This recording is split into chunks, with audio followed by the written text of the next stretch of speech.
जय भीम, जय संविधान।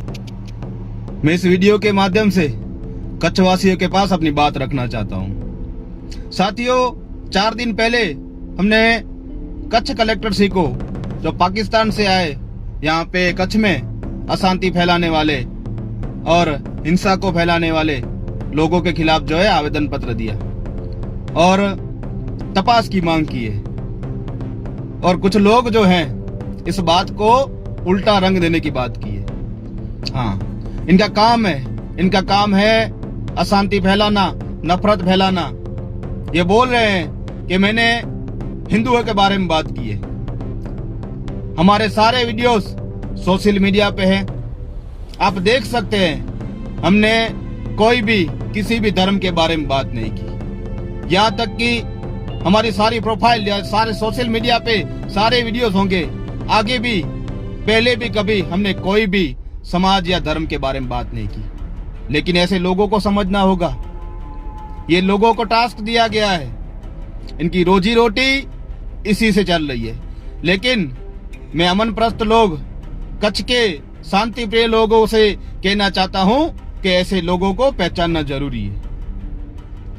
जब इन लोगों ने हमने बात किया पाकिस्तानियों की, तब मैं भारत की गुप्तचर एजेंसियों से भी कहना चाहता हूं कि अगर कोई पाकिस्तानी यहाँ पे आके कोई गैर प्रवृत्ति करता है, देश विरोधी प्रवृत्ति करता है, तो इनके पूरे जिम्मेदार ये लोग होंगे, क्योंकि इन्होंने जाहिर में जिम्मेदारी ली है और कोई शब्द भी नहीं चुराया है। तो बिना शब्द चुराए उन्होंने पूरी जिम्मेदारी ली है। तो अगर कोई भी ऐसी प्रवृत्ति होती है तो पूरे के पूरे जिम्मेदार ये लोग होंगे।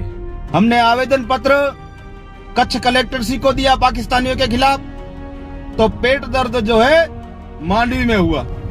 मुझे इस बात पे एक बात याद आई, जब आजादी की चढ़वड़ कलकत्ता से शुरू हुई थी, तब पेट दर्द जो है नागपुर में हुआ था। स्वाभाविक है, ये तो पहले से ही आ रहा है। जब भी अंग्रेजों के खिलाफ लड़ाई लड़ी है तो इनके पेट में दर्द हुआ है। अभी पाकिस्तानियों के खिलाफ हमने बात की है तो इनके पेट में दर्द हुआ। और बार बार ये लोग प्रेस कॉन्फ्रेंस करते हैं, 1-2 बार वीडियो में भी बताया है, खुद का रिकॉर्ड लेके आते हैं और बताते हैं कि मुस्लिम समाज से क्रिमिनल लोग आते हैं, चीटिंग करते हैं। अब जब बात क्रिमिनल लोगों की आई है तो हम और आप आमने सामने बैठते हैं। मैं आपको चैलेंज देता हूं, किस विषय पे हम बात करना चाहते हैं। चैनल भी आपका, मीडिएटर भी आपका, समय भी आपका, लेकिन रिकॉर्ड सरकारी होना चाहिए। और इन सब क्रिमिनलों के ऊपर बात होगी। जो विदेशी दारू की बिक्री करने वाले लोग कौन है, गौचर जमीनों पे के दबाव करने वाले कौन है, ड्रग्स माफिया कौन है, देश की संपत्ति को बॉम्ब से उड़ाने की धमकी देने वाले कौन है, इन सब विषयों पे सरकारी रिकॉर्ड पे हम बात करना चाहते हैं। मीडिएटर भी आपका, समय भी आपका, चैनल भी आपका, लेकिन रिकॉर्ड सरकारी है। हमने बहुत बार देखा है, आप वीडियो तो बना देते हो, रिकॉर्ड खुद का लेके आते हो। ज्ञान की बहुत कमी है, रिकॉर्ड सरकारी लेके आना, तभी इस विषयों पे हम बात करेंगे। और दूसरी बात कि हमारे दलित भाइयों को आपको कहने की जरूरत नहीं है कि हमने उनको प्रताड़ित किया है। ऐसे समय में हम उनके साथ, वो हमारे साथ रहे, हम एक दूसरे के साथ रहे, अन्याय के खिलाफ लड़े। तब आप कहाँ थे? आपको याद भी नहीं होगा और आप आए भी नहीं हो ऐसी लड़ाइयों में।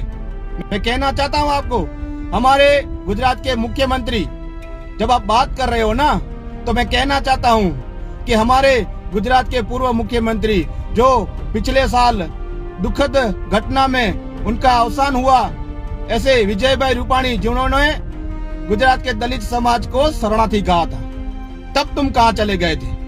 जब बात आती है अपनी समाज की, जब अपने आप को हम समाज का ठेकेदार कहते हैं कि हम समाज के ठेकेदार हैं, तो सत्ता के चापलूस नहीं बनना चाहिए, समाज के साथ रहना चाहिए। तब कहाँ गए थे? हम साथ देने गए थे, हम रोड पे उतरे थे, हमने कहा था ये शरणार्थी नहीं है, ये हिंदुस्तानी है, हमारे भाई है, ये यही रहेंगे। हमने प्रोटेस्ट किया था, तब तुम कहाँ बिल में घुस गए थे? ये दोगलापन नहीं तो क्या है? हमको दोगलापन बोलते हो, ये दोगलापन नहीं है तो क्या है? और दूसरी बात, ये दोगलापन कई बार हो चुका है। अभी थोड़े समय पहले की बात करूं, गोधरा में एक दलित बेटी की हत्या कर दी गई थी, तब ये भाई कहाँ चुप गया था? तब ये कहाँ बिल में घुस गया था? हम समर्थन में भी गए थे, रैली में गए थे और न्याय की मांग की थी, तब ये लोग कहाँ गए थे? और एक प्रकार का दोगलापन आपको बता दूं, जब हम बोलते हैं समाज के ठेकेदार हैं, तो हमें समाज के भाइयों के ऊपर जब अत्याचार होता है, कोई भी सुविधा नहीं मिली तो उसके ऊपर भी बात करनी चाहिए। तो हम बात करते हैं आरोग्य के मुद्दे में, जहाँ पे जीके हॉस्पिटल में कई सारे हिंदू हैं, वहाँ पे जो दर्दी हैं उनके ऊपर भी बात की जाए, जो उनको पूरी सुविधा नहीं मिल रही, कभी उस पर बात की है? और गांधीधाम में अभी कई सारे हिंदुओं के मकान तोड़े गए, कभी उस विषय पे भी बात की है? कई सारे रेकड़ी वाले हैं, ठेके वाले हैं, उनको अधिकारियों ने बहुत बार प्रताड़ित किया है और हटाया भी गया है। हम गए हैं उनमें, हम उनके लिए भी लड़े, तब कहाँ चले जाते हो? ये दोगलापन नहीं है तो क्या है? अपनी बात खत्म करने से पहले फिर से वही चैलेंज पे आता हूँ। हम और आप आमने सामने बैठते हैं, पिछले 5 साल का डेटा लेके और सरकारी डेटा लेके उन विषयों पे बात करेंगे जो देश को खोखला करना चाहते हैं, युवा धन को बर्बाद करते हैं। ऐसे क्रिमिनलों की भी बात होगी। अब विदेशी दारू की बिक्री करने वाले कौन है?